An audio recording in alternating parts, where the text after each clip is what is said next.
आप सभी को ईद की ढेर सारी मुबारकबाद। आप सभी की जिंदगी में, देश में अमन हो, भाईचारा कायम रहे, खूब तरक्की करें, खूब उन्नति करें, खूब खुश रहें। लेकिन कुछ लोग हैं जो नहीं चाहते कि देश में अमन हो, भाईचारा हो, शांति हो, खुशहाली हो, और वो समय समय पर ईद की मीठी सेवइयों में अपनी कड़वाहट का जहर घोलना चाहते हैं, या दो संप्रदाय के बीच में, दो समुदायों के बीच में वो अपनी नफरत ठूसना चाहते हैं। और ऐसा ही कुछ ईद से पहले हुआ। ईद से पहले एक मस्जिद में धमाका कर दिया गया, और धमाका भी बाकायदा जिलेटिन की छड़ों से किया गया। मतलब धमाका कोई ऐसा नहीं था कि कोई दिवाली के पटाखे ले आया और दिवाली के पटाखे ले जाकर के उसने वहां पर छोड़ दियो। धमाका इतना जोरदार था कि मस्जिद की दीवारों में दरारें आ गई, फर्श के अंदर दरारें आ गई, अफरा तफरी मच गई। और उसके बाद में अब जो ताजा बड़ी खबर निकल करके सामने आ रही है, पुलिस ने इसमें कार्रवाई की है और पुलिस ने 2 लोगों को गिरफ्तार किया है। और यह घटना डबल इंजन की सरकार में महाराष्ट्र के अंदर हुई है। 2 लोगों को जो गिरफ्तार किया गया है उसमें अगर आप नाम सुनेंगे तो आप और चौंक जाएंगे। एक का नाम श्री राम है और दूसरे का नाम विजय है। 2 आरोपी पकड़े गए हैं। अब सवाल इस बात का है कि कौन है जो श्री राम के हाथों में जिलेटिन की छड़ें देकर के धमाका करवाता है, या श्री राम के अंदर अपने आप से इतनी हिम्मत है कि वो जाकर के धमाका कर देता है। और बाकायदा इसको लेकर के जो खबरें निकल करके सामने आ रही है वो ये बताती है कि लोगों ने अगर वहां पर वाकई संयम नहीं दिखाया होता, सब्र नहीं दिखाया होता, तो बहुत कुछ हो सकता था। लेकिन लोगों ने उन नापाक लोगों के मंसूबों पर पानी फेर दिया। ईद से पहले बीड़ की मस्जिद में ब्लास्ट, पीछे के दरवाजे से घुसा था आरोपी, 2 गिरफ्तार। महाराष्ट्र के बीड़ जिले में मस्जिद में ब्लास्ट की घटना के बाद पुलिस के लिए कानून व्यवस्था को बनाए रखना बड़ी चुनौती है। पुलिस कोशिश कर रही है कि इलाके का सौहार्द ना बिगड़े। पीटीआई की रिपोर्ट के मुताबिक यह ब्लास्ट अर्था मसला गांव में रात 2:30 बजे हुआ। एसपी नवनीत कनवत ने बताया कि हम घटना से जुड़ी परिस्थितियों की विस्तार से जांच कर रहे हैं। जिम्मेदार लोगों पर कड़ी कानूनी कार्रवाई की जाएगी। और अब पुलिस इसके लिए सारे एहतियात बरत रही है। बॉम्बे से टीम बुलाई जा रही है। लेकिन सवाल इस बात का है कि क्या वाकई इन लोगों ने ही ये ब्लास्ट किया इनके पीछे, या फिर कोई और शक्ति है, कोई और लोग हैं जो बैठ करके दिशा निर्देश दे रहे थे, जिसके कारण इन्होंने इतनी बड़ी घटना को अंजाम दे दिया। ये वीडियो जरा आप देखिए। एक लड़का है, वो सिगरेट पी रहा है, इंस्टाग्राम पर उसने वीडियो अपलोड की है और बाकायदा अपने हाथ में वो सामग्री लेकर के बैठा है जिसके द्वारा उसने धमाका किया। तो कोई ऐसे भी नहीं हो सकता है। न्यूज 18 की खबर में इसे पागल बताया गया है। न्यूज 18 की खबर कह रही है कि पागल ने ब्लास्ट किया। प्रारंभिक जांच के अनुसार किसी पागल व्यक्ति ने विस्फोट किया है, लेकिन इस विस्फोट के पीछे आरोपी की मंशा क्या थी, अभी तक इस बारे में कोई जानकारी सामने नहीं आई है कि उसे ये विस्फोटक कहां से मिले। प्राप्त जानकारी के अनुसार विस्फोट में अब तक कोई हताहत नहीं हुआ। हालांकि मस्जिद को कुछ नुकसान हुआ है। जिस क्षेत्र में विस्फोट हुआ वहां स्थित मस्जिद का फर्श टूट गया। तो फर्श टूट गया, दीवार में दरारें आ गई। सोचिए कितना बड़ा धमाका था। और ये जो विस्फोटक सामग्री उस तक पहुंची, ये कोई साधारण विस्फोटक सामग्री नहीं थी। जैसा मैंने पहले ही बताया, ऐसा नहीं था कि किसी ने दिवाली के 4-5 पटाखों को जोड़ करके कोई एक धमाका कर दिया हो। ऐसा नहीं है। बाकायदा जिलेटिन की छड़ों से यह धमाका किया गया है। जिलेटिन से किया गया ब्लास्ट। पुलिस ने जांच के बाद बताया कि मस्जिद में जिलेटिन लगा करके ब्लास्ट किया गया। इस मामले में 2 आरोपियों को गिरफ्तार किया गया है। बॉम्ब स्क्वाड और पुलिस के आला अधिकारी मौके पर पहुंच रहे हैं। साथ ही यह भी पता चला है कि आरोपियों ने धमाके से पहले वीडियो भी बनाया था। पूरे इलाके में शांति व्यवस्था बनाए रखने के लिए भारी मात्रा में पुलिस कंपनी को तैनात कर दिया गया है। और जब यह धमाका हुआ तो इसके बाद में विपक्ष वहां पर सवाल भी खड़ा कर रहा है। अबू आजमी ने कहा कि क्या आप इन लड़कों पर वही कार्रवाई करेंगे जो आप मुसलमानों के ऊपर करते हैं? क्या इन पर आप देशद्रोह की धाराएं जोड़ेंगे, दंगा भड़काने की धाराएं जोड़ेंगे, वो धाराएं लगाएंगे इनके ऊपर? बड़ा सवाल वो खड़ा कर रहे हैं। बीड़ में एक मस्जिद में जिलेटिन फेंक करके वहां पर ब्लास्ट करने की कोशिश की गई।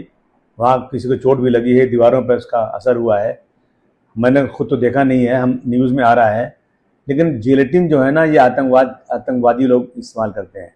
जो चीज़ें पहाड़ को तोड़ने के लिए यूज़ की जाती है, वो मस्जिद में फेंकी गई है और आरोपी पकड़ा गया है।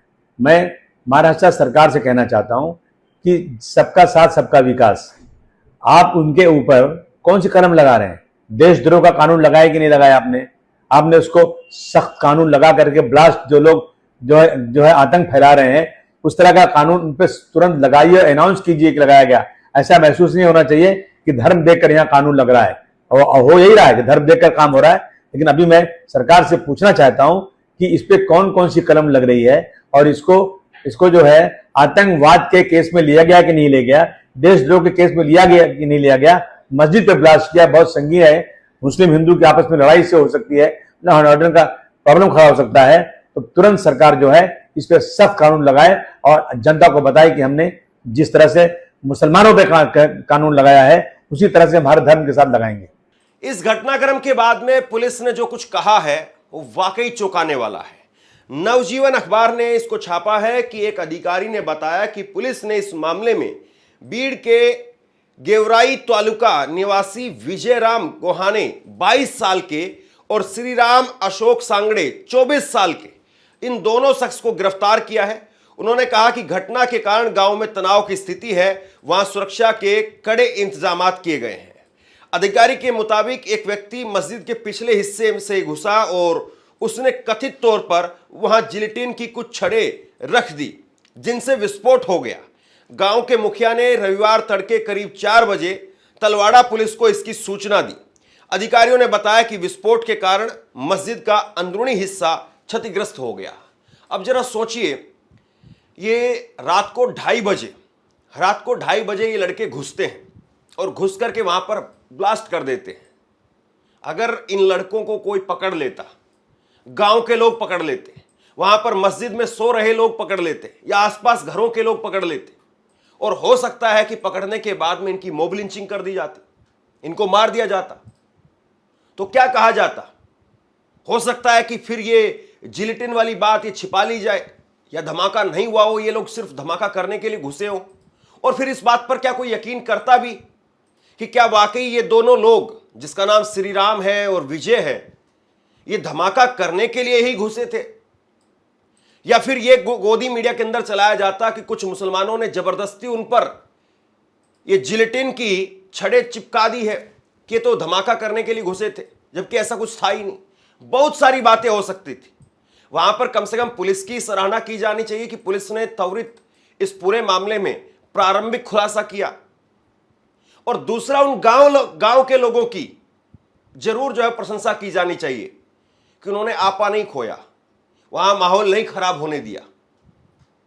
और कम से कम गोदी मीडिया वो इस मामले में अब आगे नहीं बोल पाएगी, क्योंकि उसको पता है कि नाम देख करके काम यहां पर बन नहीं पाएगा, वरना ये बहुत बड़ी स्थिति यहां पर पैदा हो सकती थी, कुछ भी हो सकता था। और अगर सोचिए कि अगर मस्जिद की जगह अगर मंदिर होता तो ये खबर कितनी चल रही होती अभी तक। और अगर ईद की जगह पर कोई और हिंदू धर्म का त्यौहार होता तो कितनी खबर चल रही होती। कहां कहां से जो है वो कनेक्शन निकाले जाते, कौन कौन जिहादी बताया जाता कि जिहादी हिंदू धर्म पर कब्जा करना चाहते हैं, त्यौहार नहीं मनाने देंगे, पता नहीं किस किस तरह की चीजें गोदी मीडिया में चलती। लेकिन अब गोदी मीडिया शांत है, सन्नाटे में है, क्योंकि उसका काम नाम देख करके नहीं चल रहा है। नाम कुछ ऐसे हैं कि वो इस पूरे मामले में आगे बढ़ ही नहीं पा रही है। कांग्रेस नेता सुप्रिया सुले ने ट्वीट किया, महाराष्ट्र के बीड़ की एक मस्जिद में बम ब्लास्ट हुआ। ब्लास्ट विजय और श्रीराम ने किया। ब्लास्ट करने से पहले विजय ने एक वीडियो इंस्टाग्राम पर शेयर किया। एक हाथ में बम है और दूसरे में सिगरेट है। यह खौफ है कानून व्यवस्था और पुलिस का। महाराष्ट्र में लानत है देवेंद्र फडणवीस। देवेंद्र फडणवीस मुख्यमंत्री बने हैं, लेकिन मुख्यमंत्री बनने के बाद उनके खुद के शहर में दंगे हो गए, और अब बीड़ के अंदर इतना बड़ा घटना वहां पर हो गई। और सबसे बड़ा सवाल यह है कि लगातार बीजेपी की सरकार वो दुहाई देती है कानून व्यवस्था की। तो कानून व्यवस्था की जब आप दुहाई देते हैं तो आपकी सरकार बनने के बाद में, प्रचंड बहुमत की सरकार बनने के बाद में, ऐसा भी नहीं है कि कोई विपक्षी नेता कोई साजिश कर रहा हो, यह आरोप आप लगाएं कि सरकार को गिराने की कोशिश की जा रही है। सरकार इतनी प्रचंड बहुमत की है कि उसको गिराया ही नहीं जा सकता है। बीजेपी के पास में अकेले बहुमत का आंकड़ा है तकरीबन। तो ऐसे में क्या साजिश आप बताएंगे यहां पर? अगर यह मामला थोड़ा उल्टा घूम जाता तो कितनी चर्चा होती। अगर गांव के लोग पकड़ लेते, इनको पीट देते, इनको मार देते इनको, तो फिर पता नहीं किस तरीके से कैसा रंग दिया जाता। और आज ईद की नमाज वो भी शायद सुख चैन से नहीं हो पाती। इसलिए कम से कम उन गांव के लोगों ने, उन मुसलमानों ने, उन मस्जिद के अंदर रहने वाले लोगों ने, उन्होंने समझदारी दिखाई, सब्र से काम लिया। और गांव के मुखिया ने पुलिस को जो है सूचित किया सुबह सुबह 4 बजे। 2:30 बजे धमाका हुआ। जाहिर सी बात है, धमाका होने के बाद में गांव के लोग भी नहीं समझ पाए होंगे कि क्या हुआ है, किस तरीके से हुआ है। कोई भी आम आदमी इस बात को नहीं समझ पाता कि क्या हुआ है, कैसे हुआ है। जब उन्होंने चीजों को देखा होगा तब जाकर के उनको समझ में आया। फिर पुलिस को वहां पर सूचना दी गई, पुलिस पहुंची, छावनी में पूरा गांव तब्दील कर दिया गया और फिर पुलिस ने खुद से खुलासा किया है। अब देखना यही है कि ये लड़के क्या वाकई पागल हैं या किसी पागल को मोहरा बनाया गया है। बेहद सातिर दिमाग का कोई आदमी इनके पीछे बैठा हुआ है, जिसने श्री राम नाम का आदमी, नाम में भी बहुत कुछ छुपा हुआ है, उस पागल को पकड़ करके, श्री राम नाम के एक आदमी को पकड़ करके और वहां पर प्लांट किया। क्या वाकई बहुत बड़ी चाल है? यह सब कुछ इत्तेफाक की बात है? क्या यह वाकई क्रोनोलॉजी है? समझना बाकी है। अब उम्मीद करते हैं कि पुलिस इस पूरे मामले में जल्द ही पूरा का पूरा पर्दाफाश करे और जो गुनहगार हैं, आरोपी हैं, उनको सख्त से सख्त सजा मिले। क्योंकि उनकी एक घटना से ना केवल पूरे महाराष्ट्र में बवाल हो सकता था, बल्कि पूरे देश में बवाल हो सकता था। शेयर कीजिए इस खबर को, लोगों तक पहुंचाइए और आप क्या सोचते हैं नीचे कमेंट बॉक्स में लिख करके जरूर बताइए। बहुत बहुत धन्यवाद।